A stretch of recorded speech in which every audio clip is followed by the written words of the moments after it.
आंबेडकरी चळवळीने मला ओळख दिली. ऊसतोड कामगाराचा पोरगा, ते ऑल इंडिया पॅन्थर सेनेचा राष्ट्रीय अध्यक्ष. आज जिथं जाईल तिथं कार्यकर्ते उभा आहेत, सन्मान करतायत, आदर करतायत, आपल्या भूमिका घेऊन माझ्याकडे येत आहेत, गाराने घेऊन येत आहेत. तर आंबेडकरी चळवळीने मला एक भीमसैनिक ही जी ओळख आहे ती खूप मोठी ओळख आहे आणि ती या जगातली सर्वात मोठं पद आणि संपत्ती आहे. त्याच्यामुळं आंबेडकरी चळवळ प्रामाणिक कार्यकर्त्याच्या पाठीशी उभा राहते आणि त्याला बनवतेसुद्धा आणि धोरणं चुकले तर गाडतेसुद्धा. हे सुद्धा आपण मागच्या काळात बघितलेलं आहे इतरांसंदर्भात.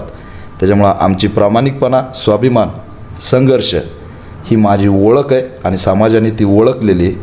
समाज मला त्यांचं एक नवं नेतृत्व नाही म्हणणार, पण भीमसैनिक रक्षण करणारा समजते. हेच माझ्यासाठी खूप मोठं आहे आणि ती मोठी देण आंबेडकरी चळवळीने मला दिलेली.